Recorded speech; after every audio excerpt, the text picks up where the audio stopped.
Okay, it's time for another update on the Odd Rod. As you can see, our racing program is up in the air at the moment. Terrible joke. Anyway, it's a week after the Southeast Gassers season opener in London, Kentucky. I went up there actually by myself. Most of my normal race crew had conflicts and couldn't go, so went up by myself, made a pass on Friday right after we got there, and immediately realized we had some transmission issues. So I got up Saturday morning, worked on it a little bit, managed to get through first round qualifying, qualified okay, got us solidly in the upper part of the field, and worked on it a little more. In second qualifying pass, made it through the pass, but could not get fourth gear and had to be towed back. And we got back to the pits, and we're gonna see if we could, do something, get it going. And it was pretty obvious that we were done. It was hung between third and fourth gear, so we decided that we weren't gonna try to do anything about it. And so I just had the pleasure of watching the races the rest of the weekend, and it was a great weekend. Great season opener, good weather, good crowd, car count was amazing, racing was amazing, just exactly what you expect from a Southeast Gasser event. So anyway, we got it tore down, and here's our transmission that was in it. And we had two things that had happened. The pilot bushing had come out of the back of the crank, and the bearing retainer had broken as a result of that.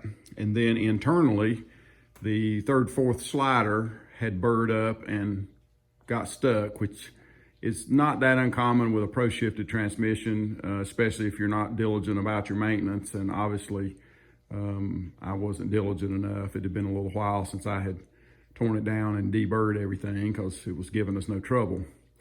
So anyway, we had planned to change transmissions after London anyway, so it's not the end of the world. And here's what we've got to go back in it. So we picked up one of Johnny Hightower's 4-speeds. And I think this will definitely take us to the next level, and we at least won't have to fight with transmissions as much. The interesting thing about this, if you look, these two transmissions look very similar. And this is a Ford top loader 4-speed. It's about 55 years old. And as you can see, Johnny's transmission is based on the top loader 4-speed. But there's where the similarity stops. Not to mention internally, we won't get into that, but every dimension on this transmission is Chevrolet. And we have had to change everything in this truck, it seems like. We've had to change bell housing because this has got a Chevrolet bolt pattern. Pilot bushing, clutch, just the clutch disc, not the whole clutch. Bearing retainer, we kind of had to do a hybrid. We got a Ford bearing retainer from Johnny, and then we had to machine the outside of it to fit the Chevrolet size hole in the bell housing. The transmission support pad is an inch different as far as its location, so we're having to make an adapter for that. The length of the transmission is different, so we had to order a longer drive shaft.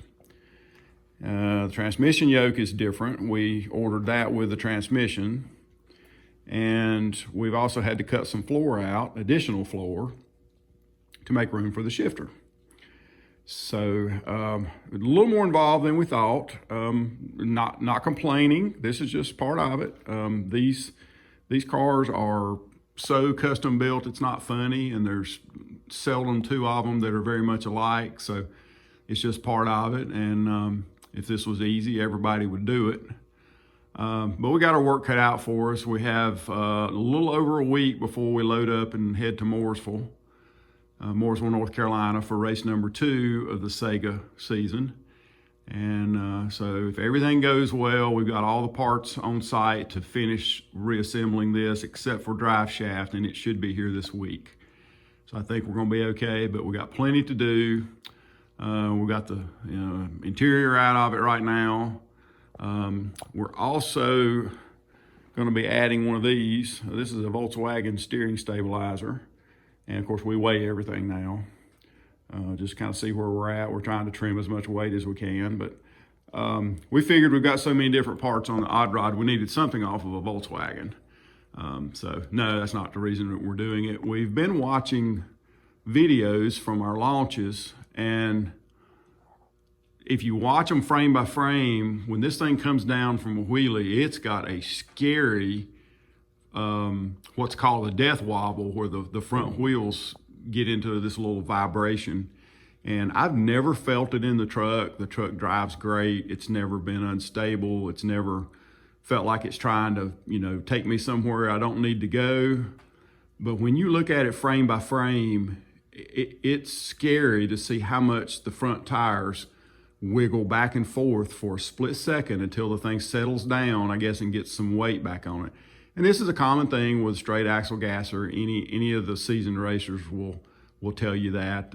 Some cars you just have to put a stabilizer on. So anyway, this is basically, it's a horizontal shock absorber that we're going to mount. Let's walk over here.